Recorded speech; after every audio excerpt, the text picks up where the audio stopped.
looking a little bit terrifying. He's in the red trunks and he is playing Terran to the northeast. Let's hear it for Satiini. Oh, no bias here then. We'll see, man. Does he have what it takes? I mean, in previous results, as you did mention briefly, DieStar has got the upper hand in previous results, but that was a very long time ago, through 2011. He did have the upper hand, but in 2012, fresh in the new year, 0 results against each other. But Satiini has been winning stuff online recently as well as a LAN too. DieStar, on the other hand, has a variety of different results, doesn't really win everything. He's a lot of first, second, thirds, and it really does depend on the cup, but nothing offline in terms of big results. So we'll see what he can do here. Daybreak, a macro match. We did see a TvT on here earlier between Puma and Cass, and we are seeing a bit of more variety though, as we do see DieStar opening up with a refinery, and actually equally, so does Satiini. Of course, could be seeing some early tech here. Yes, we could. What these guys have both got to consider is that this is perhaps what could be considered their easiest matchup between in this particular group, because the rest of the group is fairly brutal. JYP and White Rock. You don't mess with that at the moment. You really don't. Yeah, this is a very important win for both of these guys. Important game, not just win. Like you said, going up against JYP possibly next, and then White Rock, which can do anything. Apparently built a mothership in a PvP. So apparently that's becoming the thing now. Well, seemingly. early mothership. Yeah. Early mothership doesn't work that well. Generally, no. But yeah, man, we'll see. We'll see. Both of these guys going at it though. Terran versus Terran. So far, I mean, it looks like they're just going to open up with a Reaper expansion here for DieStar. Will we see the same? And yes, we will. So Reaper for each of these guys, then into the expansion, I'm sure. And it really does depend on which Reaper sees the other one first. Because if you lose that initial Reaper in this kind of scenario, you lose map control, you could potentially lose SCVs behind it as well. Yep. And we do see DieStar with the earlier Reaper here, considering both of them had exactly the same build, so a little bit of a slip up there. Yeah, definitely. And that few seconds can certainly make the difference. A dash over to the Xel'Naga watchtower seems like the way to go. See if you can spot the other Reaper coming in, if of course you suspect that. Satiini does have some scouting information. He doesn't know about the tech lab, but it certainly has to be on his mind. Both of these will of course go for a Reaper expand here, and then we'll find out who manages to get the good engagement. Immediately the Reaper pops out and is heading in this direction, taking a little bit longer than it should, hopping over unnecessary barriers. And they do have a mirrored build, yet nobody knows it's mirrored because they only saw each of them, the barracks without the gas in. Clockwork, man. Look at the Reapers going around, though. It does look like DieStar's one will walk into the Xel'Naga town, take a few hits from the Marine, but the problem is there's only one more Marine coming out for Satiini, but it will be enough to take down that Reaper if it is positioned well, but caught out of position, then obviously he could lose a lot of SCVs here. Likewise, there's the Reaper coming down for Satiini. Let's have a look at DieStar's one, though. DieStar's going to go behind the mineral line into the main, and the Marine isn't there. We're going to get some potential kills here. Yeah, well, we've got Satiini who's moving in with his. DieStar built a second Reaper, but hasn't actually responded just yet. And DieStar, well, I think they both actually stopped the expansion of the other, but this one's going to get shut down. The other one is still alive in the base. Reaper on Reaper. Satiini actually wins that fight, but that Marine will kill that almost a bit. Too late. Tries to escape up the side, and both delay each other's expansions. Yeah, it's pretty much equal so far, nothing too big, but Satiini did expand within his base compared to the other one. So, but look at this, we do see a starport coming down here for Satiini. So he definitely is going to be looking to do some early aggression. Tank, I mean, he could go for very early Viking, but I suspect that will be a medivac. But we will check that out very shortly. Meanwhile, a scan lands down for Satiini, sees the 3 barracks, sees the build, sees the gases. And let me just check, does he check the, does he even see the engineering bay? He does, so he gets a full scout there. So that's really good information for Satiini, who changes around and is going to put a Banshee out by the looks of it. Nothing wrong with that. Sounds like a plan indeed. Another scan lands down, so maybe not.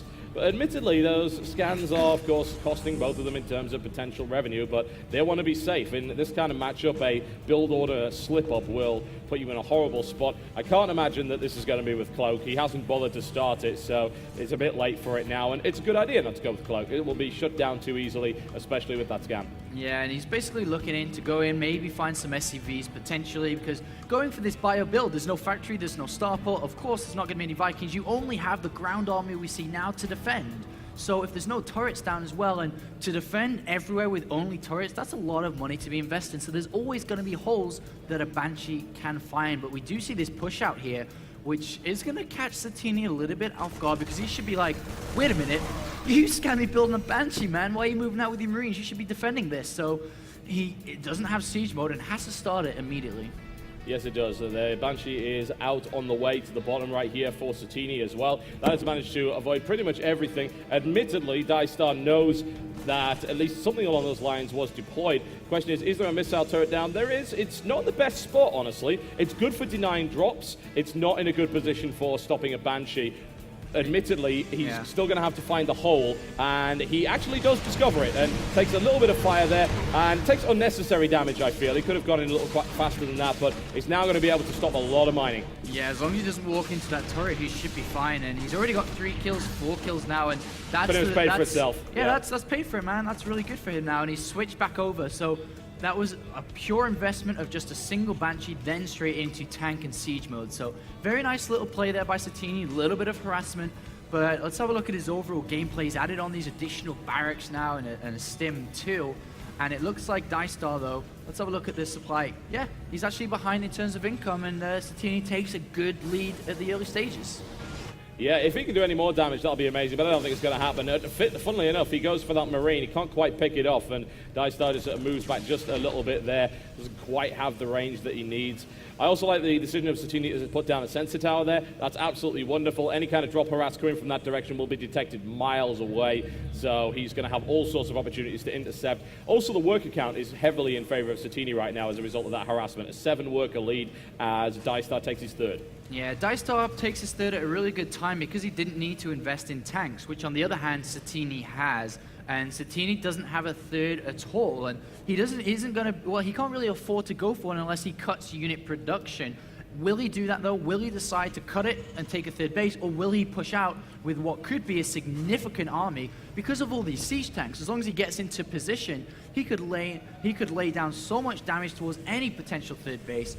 And I really do like that he's covering his back with sensor towers as well to make sure that DieStar, very well known for drops, well known for his aggressive play, that has been shut down. And I think we're going to see Satiini push out very shortly here.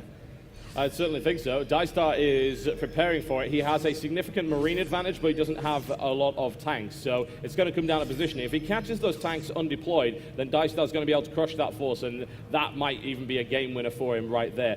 Single Marine by Satiini at the bottom might end up scouting a huge amount of information. If DieStar keeps going in this direction, and he is, oh, that Marine is going to be savior of the day. Yeah, it does see that though, and Satiini does turn around, but to be honest, Satiini should just keep a couple of tanks by his natural, leave a few units as well, but he's going to go for the interception instead, and this is going to be really good for Satiini if he lands off a big hit. Oh, DieStar's too quick for him. That's not going to happen. And the engagement there focuses on the medevac. A nice little move. Satiini pulls back using the speed of the stim to get out of range, to get another salvo from his tanks. Nice little engagement from Satiini. Satiini with a significant advantage still, a economic advantage of 6. But DieStar does have his third up and running right now, and it is an orbital command, so things are going to change in that respect. Yeah, and I much prefer DieStar's build here, just to delay the tanks, get them after, rather than just throwing them in early, unless you're going to be aggressive with this, which Satiini doesn't look like he's going to be yet. He has taken a third base while adding on another factory and another engineering base, but the thing is, he doesn't know about that early third base, and will the Marine get it? Yeah, I think it's, I don't know, maybe, yeah, he knows. He gets the information, dashes past, it will be sacrificed this day, but it works. He got what he needed, and now he's going to think, well, okay, right, I am a base behind. I did have an economic lead. Chances are I don't anymore. I can't be 100% sure. I need to think about what I'm going to do next. Do I drop? Now is a good time when your opponent's spread across 3 bases. And he's going to march through the center now, and all he needs to do is go to the third base and siege up. There's no siege mode whatsoever for DieStar. DieStar does have a decent ground force, which will be able to counterattack, though. That's the problem Satiini's going to walk into. It looks like DieStar was setting up that counterattack, but does see the army coming south instead of going north. He also has a Marine patrolling at the north side as well to check if they're coming. And equal blows here, and that's pretty good for both. Yep, Satiini pushes forward, doing yet more damage. Counter stim comes in right there. The tanks are not quite deployed close enough. They could, to be fair, Satiini, I think, could have leapfrogged a little bit more than he did there and gained a better position. But honestly, DieStar's pretty much conceded this southern area, and Satiini could have sieged up there if he wanted to. And it looks like Satiini a little bit ahead with upgrades, working on 2-2 and +1. And that's interesting considering he has the lower economy. So I really do believe that that's a simple mistake on DieStar's behalf, which it is, because he could easily afford to get upgrades. He's just deciding not to right now because he knows he needs the tanks out, because without the tanks, his fight will never go down. And he's moving now into a decent position, and scan does not really reveal anything, but Gonna walk right into that, and he's gonna be careful. DieStar gets a good concave. Can he actually get the tanks though? Oh, the right flank annihilated. Satiini with a great shot right there. Yeah, really, really good move by Satiini there, and he can easily, well, the thing is he can unsiege and take a gamble and go to the third base, but very easily at the same time, DieStar could just stim in and kill everything. So Satiini has to play this very carefully. He scans down, he's realizing that, oh, okay, he doesn't have that much bile, let me just crawl forward a little bit.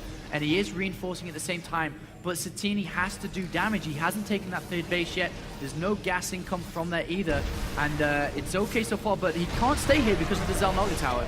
If it isn't in his control, he's always going to be pushed back. Exactly. It's tank-on-tank war that DieStar will actually win over that Xel'Naga tower. Satiini doesn't have what he needs. He knows it, and he undeploys at this point. In the meantime, we can have a look at the raw infrastructure that Satini's got going for him. He has, as far as, he has 10 production facilities in total, and a good number of barracks, pumping out a large number of Marines. Looking at... He could even have more than that. Yeah, putting out about 10 at once, but so is DieStar. This game is pretty damn even so far, and both of these guys are about to actually get a 200 supply army. Satiini, though, is going to get +2/+2, whereas his opponent will only gain the +2 there. It's a bit of an edge. And he's trying to find position on this third base. It's very difficult because DieStar has sufficient enough tanks now that I can't see Satiini breaking through at all. As long as DieStar has tanks in position. Another scan by both players looking for position. It's all about that position. Can I find somewhere that my opponent has no tanks, no units? Can I siege up there? And the question every single time here for Satiini is no. My opponent has the Xel'Naga tower, he has tanks, but DieStar going for a humongous flank here, and Satiini up against the wall. This is huge. He cannot, if he loses this army, he may as well just lose the entire game. So this is so... He has to be so cautious right now, Total Biscuit. Yeah, so DieStar's being cautious as well, though, and it looked like an aggressive move. It still is. He's pushing himself all the way across the map. The risk is that DieStar gets crushed between these two armies. If Satiini actually rolls forward immediately, that could be a horrible situation for DieStar to get into, and I can only imagine it's going to go to do just that. Xel'Naga tower is in control of Satiini, not Satiini DieStar. sees it. He sees the tanks are unsieged, but they get up just in time. He splits, and it's good. Satiini breaks through, but it doesn't really matter that much because DieStar's come back, and he's got to inflict some damage of his own, but 3 deployed tanks inflict huge damage for Satiini. 4, in fact. Third base is under grave threat. The Marines are taking a bit of a jog over there. The SCB's off the line. +2/+2 Marines are going to shred their way through that, taking a little bit of fire from the ground there. DieStar moves to reinforce.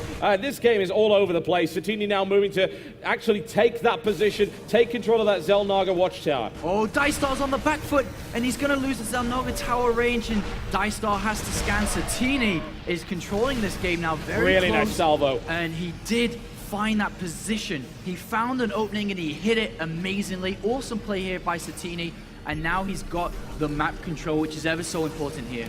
Man, DieStar's bleeding hard if you look at the amount of resources actually lost. He mined a little bit more, but nowhere near enough to compensate for the amount of resources he's thrown away at this point. We've got a drop coming down to try and harass the third here, and it might do a little bit of damage. There's the stim coming in. The medevac stays alive as well, so that's an easy crush there. But speaking of crush, here comes Satiini. Oh, wow, DieStar in a very clumped up position and has got to eat a ton of tank fire. I don't want to get anywhere near that. Satiini inflicts a ton of damage. DieStar is trying to do as much damage to third base as he can and stims forward to shred that mineral line.